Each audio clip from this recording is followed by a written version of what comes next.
भाजपचे नेते प्रवीण दरेकर आपल्याबरोबर आहेत। दरेकरजी, विरोधकांनी आज संपूर्ण शपथविधीवरती बहिष्कार घातलाय। आज नवीन आमदारांचा शपथविधी सोहळा होता, परंतु ईव्हीएमच्या आलेल्या या संपूर्ण यशामुळे ह्या यशावरती प्रश्नचिन्ह निर्माण ठेवत आज त्यांनी शपथविधीवरतून बॅकआउट केलं।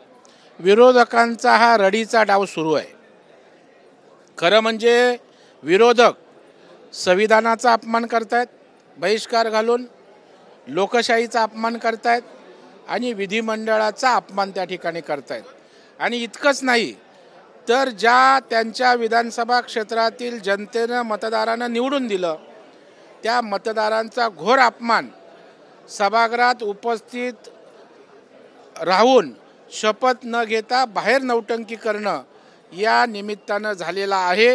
याचं प्रायचित्य त्या आमदारांना मतदारसंघात भोगावं लागेल। त्यांची प्रतिमा सभागृहात उपस्थित शपथेला न राहण्यानं मलिन झालेली आहे। आज आस लावून आपला आमदार शपथ घेणार म्हणून ते पाहतायत, परंतु दुर्दैवानं त्यांचा आमदार ज्यासाठी पाठवला तिथे न बसता रस्त्यावर, नाक्यावर किंवा बाहेर चौकामध्ये नौटंकी करतोय याची किंमत त्यांना मोजावी लागेल। अबू आझमी जे समाजवादी पक्षाचे नेते आहेत, मवियामधला एक महत्त्वाचा घटक पक्ष होता, त्यांनी थेट मवियावरतीच प्रश्नचिन्ह उपस्थित केला। विधानसभेच्या निवडणुकीमध्ये मवियामध्ये कोऑर्डिनेशन नव्हतं म्हणून त्यांनी घरचा आहेर दिला। आता नाही, मला वाटतं अबू आझमी निवडून आले ते मवियावरच आपला ईव्हीएमवरच आलेत ना। मग जे निवडून आले तरी ते अविश्वास दाखवत आहेत। मला वाटतं रडीचा डाव विरोधक त्या ठिकाणी खेळतायत। आपला पराभव हा मोठ्या मनाने स्वीकारला पाहिजे। लोकसभेला आमचा पराभव झाला, आम्ही स्वीकारला, आम्ही आत्मपरीक्षण केलं, कामाला लागलो, रडत बसलो नाही। परंतु हे रडीचा डाव खेळतायत, रोज रडतायत, नव्या नव्या सुरात, नव्या नव्या स्वरात। अजूनही त्यांना कुठला सूर सापडत नाही। मला त्यांना विनंती करायची आहे, माझा नम्रपणे सल्ला आहे, निवडणुकीत यश अपयश मिळत असतं, परंतु एवढं खचायचं नाही, एवढं फ्रस्ट्रेट व्हायचं नाही। आपण पुन्हा भरारी घेण्यासाठी त्या ठिकाणी काम करा, पुन्हा यश आपल्याला मिळेल।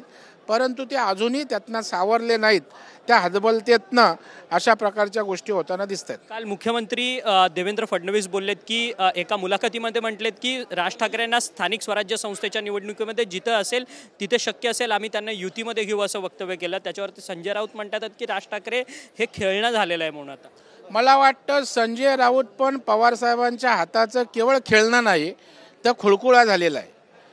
त्यामुळे तो खुळकुळा रोज सकाळी उठलं की वाजत असतो। त्याच्यामुळे राऊतांच्या बोलण्याला फार काही गांभीर्यानं घ्यावं असं राहिलेलं नाही। जनताही त्या ठिकाणी गांभीर्यानं घेत नाही आणि राजकारणामध्ये युती होणं न होणं हे होत असतं। आता जर राज ठाकरे साहेबांचा आयडियॉलॉजी विचार हा हिंदुत्वाचा असेल आणि आमच्या माहितीच्या विचारांशी जुळता मिळता असेल तर ते जर युतीत आले तर त्याच्यामध्ये आश्चर्य वाटण्यासारखं काही कारण नाही। उद्धव ठाकरेंना नेऊन काँग्रेसच्या मांडी लावून बसवण्याचं काम संजय राऊत आपण करता, तसं तर हे विचारांचा आयडियॉलॉजीशी द्रोह करण्याचं काम आम्ही करत नाही। पण संजय राऊत असं देखील म्हणतात की महायुतीमध्ये येण्याच्या संदर्भात माझ्यावरती देखील दबाव होता, त्यामुळे मी जेलमध्ये गेलो। अजित पवार, एकनाथ शिंदे, प्रफुल्ल पटेल यांनी पक्ष सोडून महायुतीमध्ये गेलेले आहेत असं त्यांचं थेट म्हणणं आहे। त्यांच्यावरती दबाव होता म्हणे। अशा प्रकारचा दबाव टाकण्याची काही कारण नाही। संजय राऊत मीडियात चर्चेत राहण्यासाठी रोज नवीन एक गोष्टी काढत असतात, त्यातलाच एक नवीन एपिसोड पुन्हा ते त्या ठिकाणी उघडून लोकांसमोर आणत असतात। मरकडवाडीमध्ये शरद पवार, राहुल गांधी जाणार आहेत। मरकडवाडीमध्ये नागरिकांवरती गुन्हा झाला, ग्रामस्थांवरती, त्यांना बॅलेटवरच्या निवडणुका प्रशासनाने घेऊ दिल्या नाहीत। त्यामुळे आता मविया जी आहे इंडिया आघाडी ती मरकडवाडीमध्ये एकवटते। खरं तर लोकसभेमध्ये झालेला त्यांच्या विजयावरती आता सत्ताधारी तुम्हीच प्रश्नचिन्ह उपस्थित करा। मला वाटतं महाविकास आघाडीची भरकटवाडी झाली, त्याच्यामुळे ते मरकडवाडीला त्या ठिकाणी जात आहेत। आज ते पराभवाने एवढे खचलेत की खरं म्हणजे राजकारणामध्ये जय पराजय होत असतात, परंतु हे भांबावलेत, भ्रमिष्ट झालेत, दिशाहीन झालेत आणि त्याच्यामुळं कुठला तरी विषय घेऊन आपल्या अपयशाचं खापर फोडता येतं का कोणाच्या डोक्यावर, त्याचाच केविलवाना प्रयत्न, याच्या पलीकडे काही नाही। धन्यवाद प्रवीण दरेकर जी, तुम्ही आमच्याशी बातचीत केली होती. प्रवीण दरेकर ज्यांनी आपल्याशी बोलताना सांगितलं की महाविकास आघाडीचा भरकटवाढी झालेला आहे, त्यामुळे कोणावरती तरी आरोप लावायचे आहेत म्हणून महाविकास आघाडीचे नेते मंडळी जे आहेत ते आता या अपयशानंतर आरोप लावत आहेत, असं त्यांचं थेट म्हणणं आहे. व्हिडिओ जर्नलिस्ट रोहनचं, अक्षय मंकणी, TV9 मराठी, मुंबई.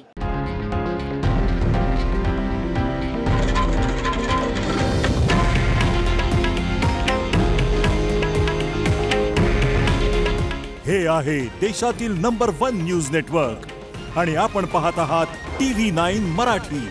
काळजी तुमची, हित महाराष्ट्राचं.